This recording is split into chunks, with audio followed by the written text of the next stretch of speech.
Hey y'all! Welcome back to another episode of Let's Talk Today. I'm Daijah Raven, of course, and I've been getting some questions, some lending questions. So I decided, to bring on an actual lender on this episode. Okay, we got Chris Parker in the building. How you doing today? I'm good. How y'all doing? I'm so happy that I'm really excited, y'all, because I definitely am all about educating and letting y'all get that information, okay? So, Chris, why don't you go ahead and introduce yourself, give the people a little rundown. All right, so like I said, my name is Chris Parker. I work for, currently now we're considered Home Trust, but in a couple of days or a couple of weeks or so, our name will be changing, will be Home Access Mortgage. I've been with them for about 2 or 3 months, but I've been doing loans for about the last 2.5 years or so. Okay, so far so good. Oh yeah. So far so good. Has its ups and downs, but at the same time, you keep grinding, and things are slowly but surely coming to place for you. Awesome. Okay, so and then you do Georgia. I do primarily Georgia. Okay. I am licensed in Alabama, but this company I'm with, they don't actually have a license in Alabama, so I can't do anything in Alabama, but primarily just Georgia. Okay, I was thinking about getting my license in Alabama, just cause, but we'll see how that goes. Okay, so let's just get into it. So from a lender standpoint, kind of walk us through like the process from you meeting somebody like, oh, I'm thinking I want to get a house, what I need to do to get a loan, to getting it to the closing table, kind of the steps. All right, so it can seem like a long, drawn-out process. It can seem very redundant at times, but just know that as you're going through it, just take it step by step and take it day by day. So the first thing is first. We want to get an application started for you. It's called a 1003, and once we get your application, we get your all of your personal information as far as your birthday, social security number, where you currently live, where you're working at. All of those good things. We need 2 years of residential history, 2 years of employment. And once we get those things, we take a look at your credit report. Now, a lot of times when we look at credit, it's not just the number that we're looking at, but we're actually looking at the inquiries and all of the accounts that you have open. We kind of look at it as a conveyor belt of a 24-month period. So in that 24-month period, we want to know, what have you been doing? What haven't you been doing? And some of the things we may ask you, as far as, do you have any bankruptcies, or do you have any child support payments, or, any delinquent or derogatory marks on your credit? You may tell us no, but once we look and take a deeper dive, we typically see those things. So we want you to be upfront with us as much as we're going to be upfront with you. That way we can make sure that you get the best experience possible. Awesome. So employment history, what other kind of documents do they primarily need? So depending on where you are in life, because we do have some individuals who are retired, so we look at pensions. We may not ask for W-2s depending on how long you've been retired, but let's say you've been retired for the last 4 or 5 years and you say, hey, I want to move, so we're going to need your, if you get Social Security income, if you get a pension from whether it be, whatever retirement that you receive, we want to see your award letters. From that standpoint, we take a look at your tax returns and things like that. And if you're currently working and you're still in the working environment, we look at 2 years of W-2s, look at 30 days worth of pay stubs. We want to look at your bank statements to see, how your funds looking. Make sure you don't have any overdrafts, like I said, because overdrafts hurt. So just make sure that, you got your money tight and that you're financially stable. Okay, so I know in like the process you may look at the credit report, also how much debt they have, known as like your debt to income ratio. So can you kind of break that down, like what is involved in that debt to income ratio, and how would somebody calculate that for themselves? So in order to calculate your debt to income, which we like to call DTI, you basically, the front end number is your housing expense divided by your income. And then the second portion is your housing expense plus your liabilities divided by your income. So your liabilities will be anything as far as credit card payments, child support payments. If you owe the IRS anything, those kind of payments are included in there. as far as on the back end, and any kind of revolving debt that you may have from month to month. That's how we get your DTI, the back end DTI. And then the front end DTI is the housing payment that you want to have divided by your income. Okay, so y'all, that's how you calculate that DTI, because I know that does play a part in the home buying process. It definitely does. And also with qualifying for like certain kind of loans, they have like what kind of DTI that you can and can't have. Right. So do you feel like there's like a certain credit score that a person needs to have before they kind of start the home buying process?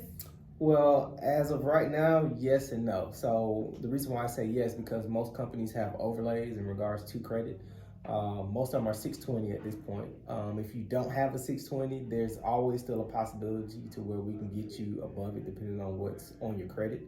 And there are these things called manual underwrites, but manual underwrites can be very tricky and very difficult and very strenuous because they require you to have a certain amount of reserves in the bank in order for us to do that manual underwrite. So it can be kind of strenuous, but we typically want to see at least 620 or better. And typically for down payment assistance, if you're looking to go that route, 640 is kind of that minimum score that we want to see as well too. So yeah, I just did a video on down payment. I was like 640 was a lot. Like Georgia Dream was like 640. And so do y'all have something where like, okay, say, I know the manual underwriting, but do you have something where say they're like close to that, but they haven't gotten it yet? Can you like look at what they have now and kind of tell them the steps they need to take in order to get where they need to be? Absolutely. A lot of times when people are right on that borderline is to that 620 or even to that 640, it's typically your utilization of your credit is kind of high, so you need to pay some things down, and or you just may need a year or two just to let some of those things fall off, and that typically helps as well too. But everybody has a particular situation, so I guess depending upon what your situation is, I can advise you from that standpoint, and or I can have a credit repair expert as well get with you, and they can kind of determine what would be the next possible steps for you. Okay, that's important. I love that you have that credit repair person on your team to help, because sometimes people just do need help with that, getting that score up. So I do a lot of advocating for my first time home buyers. I've been there before. So is there like a certain kind of loan that you see like typically first time home buyers using, or like the benefits over another loan, or like maybe because I know a lot of people think about FHA because it's typically a lower down payment, and is it a higher DTI that they allow, or? Yes, so they allow your back end DTI to be a little bit higher. And like I say, FHA kind of gets frowned upon a lot in our industry because of what the appraisal process requires. And it's not necessarily a bad thing, but it's to protect the borrower and, protect you, the borrower. So, you want that on your side. And a lot of times, a lot of listing agents don't like to, deal with FHA loan applicants. But, that's neither here nor there. But, FHA is definitely not a bad product. It's there to help. It's there to help those who may have a higher DTI on the back end, who need that extra room that a conventional loan cannot offer them. Yeah, so that's one thing I seen like during the pandemic. FHA, we ain't even going for you. And I really hated that, because it does protect the buyer. And if the appraisal doesn't hit, then you can pretty much back away as a buyer. And I know I get it on the seller's end, because like, okay, I put my house off the market for you, and now you can just back out with no recourse, but I feel like FHA is still a great option to go. Like I said, there are some ways you as a realtor and as a lender, we can, help the buyer, and, the seller can agree to certain terms and things like that. So like I said, there is some negotiation that can be done. Right, appraisal gaps, and, right, and things like that. But, at the same token, FHA is not a bad product. I say it's, a lot of times people who have FHA are really good borrowers. They just have a higher debt to income ratio, and they need that extra wiggle room, and there's nothing wrong with that. They have the money. It's not that they don't have the money in order to close, It's just it gets frowned upon because of a lot of times the appraisal. Okay, so speaking of money, what would you say like is a good down payment to pretty much have saved up, or like because sometimes people think, oh, I don't have to come to the table with nothing, you know, I'm a first time home buyer. Listen, they're gonna give me some money. So kind of, what is there like an average down payment you should have when it comes to terms of the money? So with FHA, it's 3.5% down payment. You can't pay more. Conventional, if you are a first-time home buyer, we have a program called Home Ready or Home Possible that allows you to do 3%. Those typically have a hard cap on the DTI on the back end at around about 45. But like I say, with those two different things, FHA typically 5% down. I'm sorry, not FHA, but conventional typically 5% down. Or you can, if you don't have the 20, which is a big myth, you don't have to have 20% down in order to have a conventional. Wait, that's a big thing that you don't have to have, because that's when, I don't know if that was like back in the day, like the 20%, but you don't have to have the 20% to get a home. Okay. Yeah, you don't need 20% down in order to get a home. Typically, the totality of the whole loan, if you think about it, is about 7 to about 8% total of whatever the purchase price is or the loan amount is. That's what you're gonna need to close. Okay, so the down payment and the cost to close, that's kind of, it's all together, but it's kind of two different things. Right. So can you kind of break that down? Like, yeah, you might need a down payment, but you also need other funds to get what you need to go. So typically, you want to make sure you have at least 3.5% for your down payment, whether you're doing FHA or either, conventional. Of course, conventional, you need 5%. But if you have that 3.5% of whatever your purchase price is, you're good to go. And typically, the closing costs include, attorney's fees, and a whole lot of other fees, as far as lender fees and things like that. All of that's encompassed on the back end, which encompasses the closing costs. So, give me a number. We can, I guess, a house. Yeah, $300,000 house. I feel like that's pretty.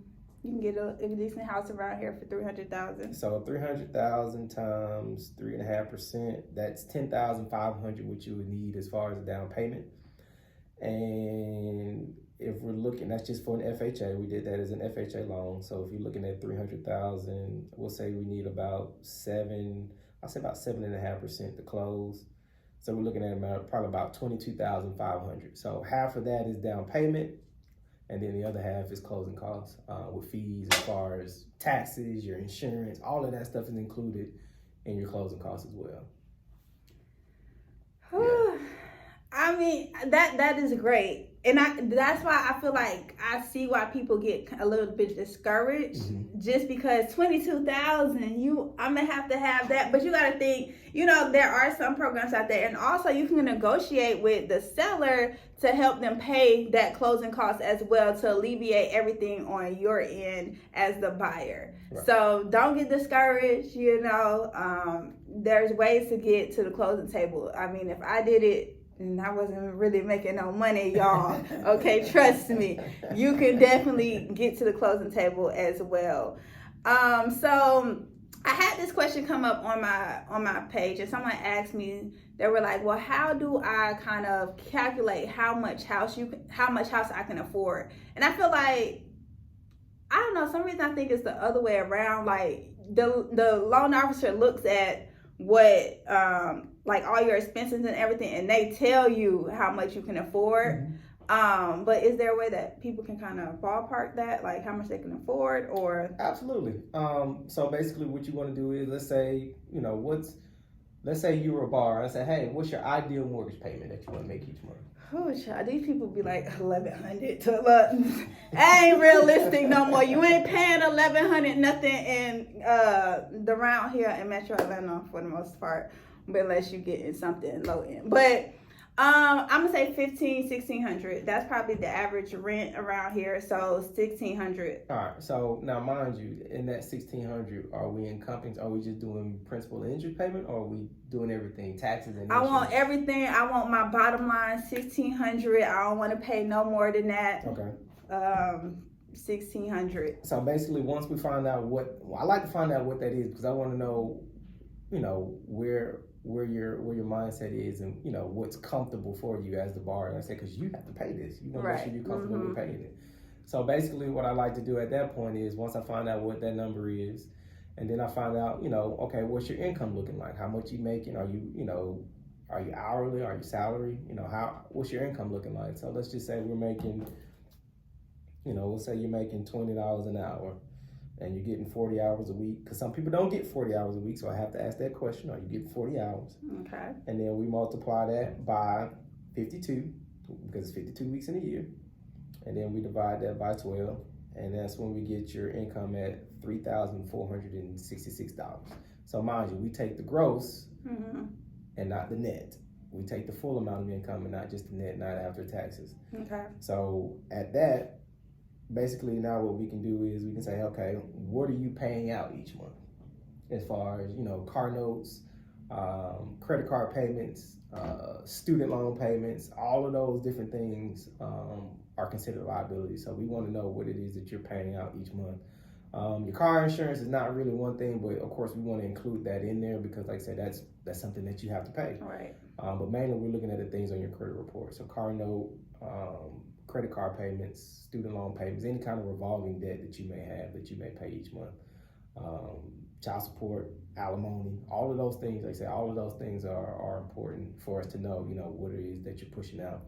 And once we have that number, we take that. Well, first, if you want to know what your housing expense, what your front end ratio is, we'll basically say that $3,400 that you were making divided by that $1,600. And that'll give us our housing expense. So 1,600 divided by that 3,400. And that gives us a 47 on the front end, which is too high. We want to be definitely under 40 on the front end of the ratios. So that 1,600 with your income wouldn't necessarily be ideal for a $1,600 payment, because it's more than 47% of your income. Okay.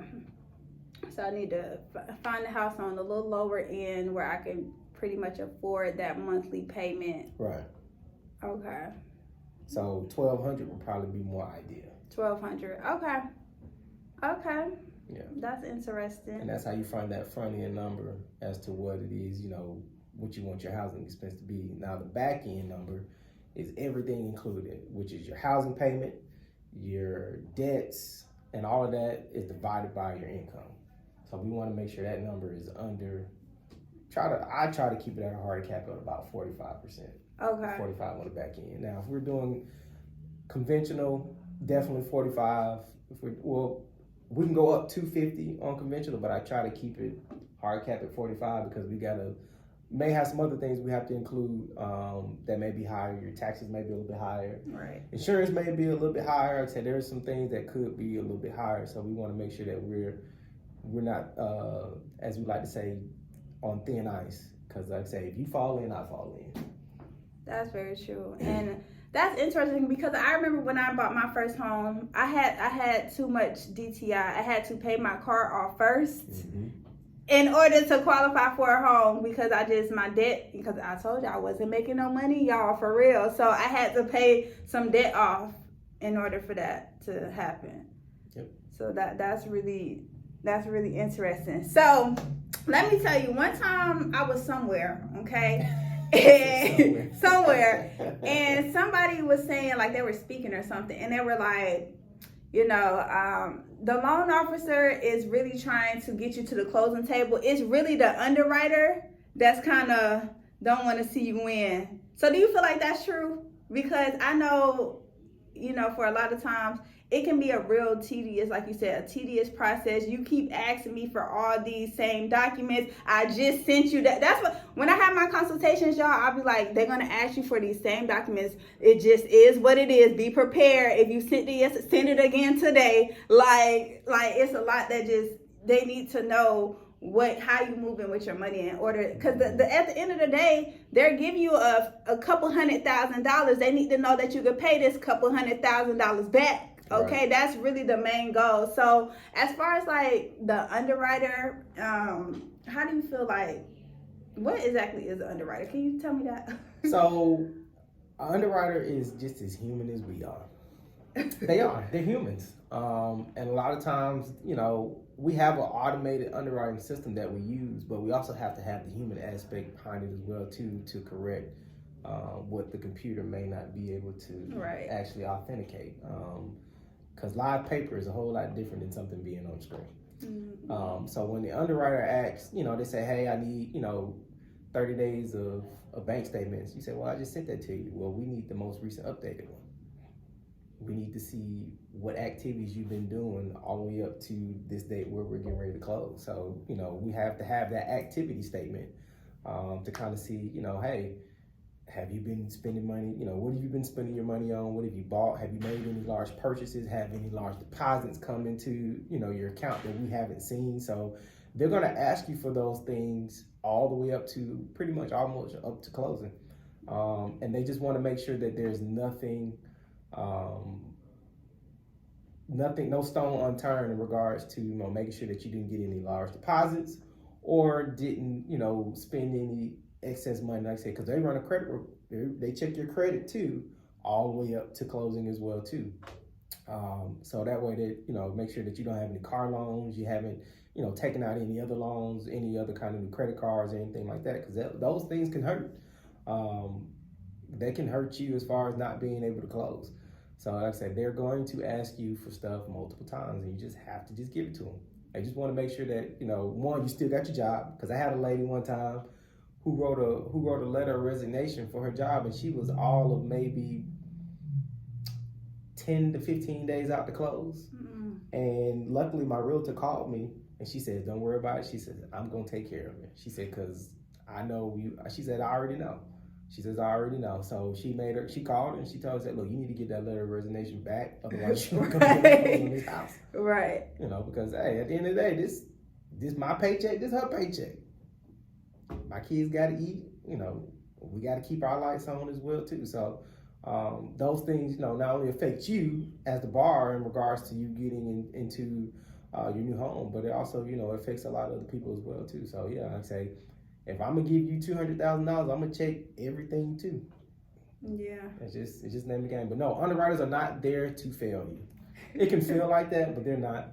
And we get frustrated with them as a loan officer a lot of times too, because some of them, some of them can try to be that superhero where it feels like to us sometimes, like, yeah, you trying to keep my borrower from closing, but we have, it says checks and balances. So there are things that we can check too in laws and regulations that we know as well too. Say, hey, this doesn't necessarily implicate this borrower, or this doesn't necessarily fall into this category for this borrower. I'll give you an example. I had a loan, like one of my first or second loans that I was getting ready to close, and the underwriter was asking where the funds came from. It was a gift fund for a borrower, where the funds came from. I said, that doesn't matter where it came from as long as you can see them in that person's account, because this person's not on the application. Mm-hmm. So where they came from, it doesn't matter as long as they're able to gift the funds to that person. And literally, we got to clear the close, I want to say about 10 to 15 minutes before our window was up in order to go to closing for that day. So we pushed closing back maybe an hour or whatever, but they still closed on that particular day. And unfortunately, I couldn't go to that because I had COVID. I was literally sitting at home in front of my computer, and this lady was telling me this. Well, see, we be working, okay? Behind the scenes with COVID. Listen, we be working out here. So you kind of brought up a couple things, but I just want to say, quick question, because I've had this before where I've had a potential client and they're like, well, I don't really trust banks or nothing. I got a whole bunch of money out buried in my yard back there.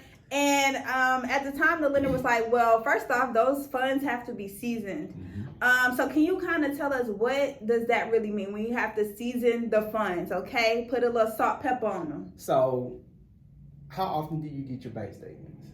Every month, right? Yeah, every month. Okay. Every 30 days, right? Yes, every 30 days. So we need to make sure that money's been in the bank for at least 30 to 60 days. Mm-hmm. That's what season means. We have to, everybody and their mama and their grandmama and their aunties and their cousins, everybody got some mattress money. Where we hide it in the mattress, go bury it in the backyard, wherever it may be. But if you want to buy a house, that money got to be in the bank. It has to be in the bank. And if not, unless you got $200,000 in your house cost $200,000, unless you're paying cash, yeah.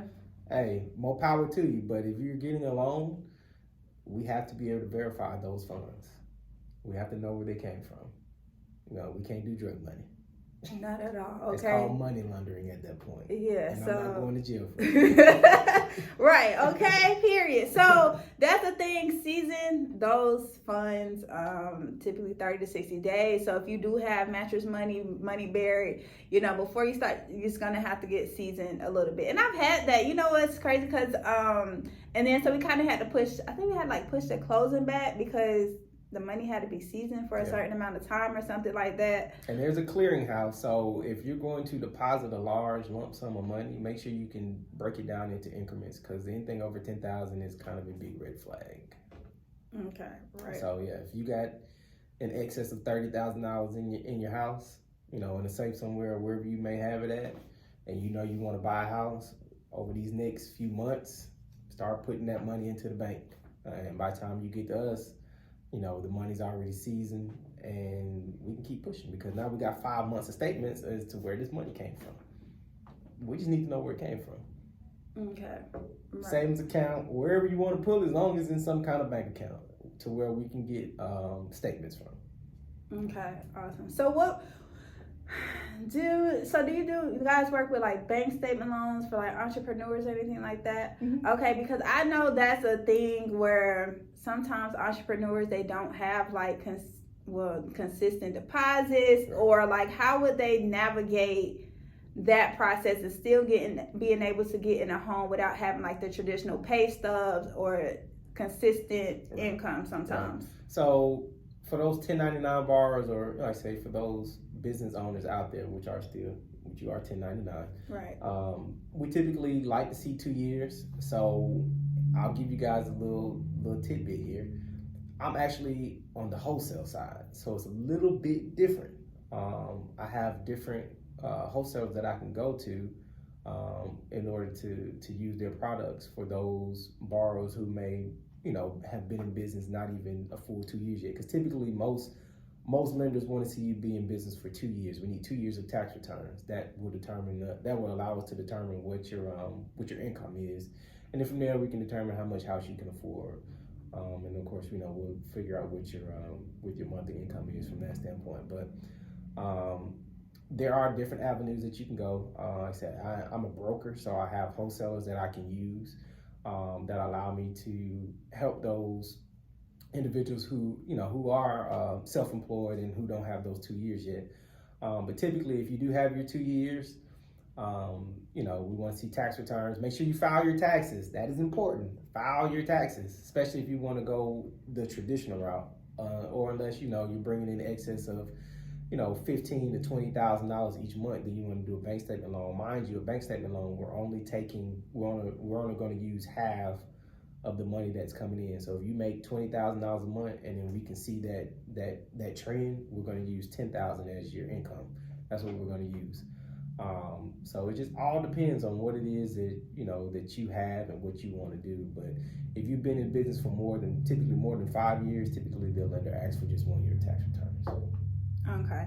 And a quick question about that, because I've had someone, so say if you are that person making $20 an hour, and you could pretty much only afford $1,200 a month, and you're just well, I can't find nothing around here. And so say if they do have a side business or a business, can you combine those two, that income from their business as well as the income from their regular 9-to-5 job? You can, as long as you're not writing off losses on that business, because if you're writing that business off as a loss and you want to try to use that income, we're going to deduct your income. So just make sure that you're not writing off too much, and you can show some kind of profit for your business. But you can use both, but just make sure that you can show a profit for that business. Okay, so that's important, showing a profit, because I know a lot of times entrepreneurs be oh, I ain't trying to pay taxes, I'm about to write off everything. Listen, don't do that if you are planning on using that income to get a house. That's what it sounded like. Pretty much, yeah. Okay, awesome. Well, you know what, Chris? I really appreciate you coming on this episode of Let's Talk Today.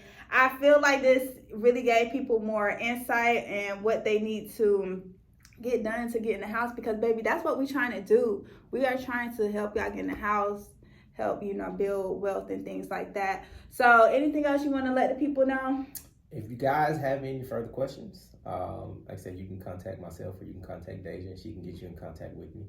I'm readily available 7 days a week for the most part. So if you, like I said, if you have any questions or you want to start that process, let us know. We can definitely set up a consultation for you. Yes. And we can get you started. It may take us 3 to 4 months, it may even take us a year. It's okay as long as you start. It costs you nothing to start. Right. It's free to start. So take advantage, and like I say, whatever you may feel uncomfortable with, just know that we're not here to judge you, because I've seen it all, heard it all. Right. Yeah, I've only been doing it for 2 years, but I've seen and heard a lot. So, but no, like I said, we're here to help you. However, that may be, just to get you started. And like I said, we'll take you. We want to get you across that finish line into a new home. That way you can start, building generational wealth for yourself and for the rest of your family. Yes, I agree with that. I always tell people, look, you going to be ready in 6 months or ready in a year. Baby, I'm still going to have my license. I'm still going to be doing real estate. So just, let's talk about it. Let's sit down and create that path for you of where you're trying to get to, okay? So that's a wrap. I appreciate you once again, Chris, for coming on. If y'all want a part 2, if y'all have any more questions that y'all would like us to run through, definitely we can bring them back for a part 2, okay? And if you want a consultation with him, you're trying to see where where you want to go, definitely let us know, okay? So this is it. Another episode of Let's Talk Today. We shall see y'all again another time. Peace.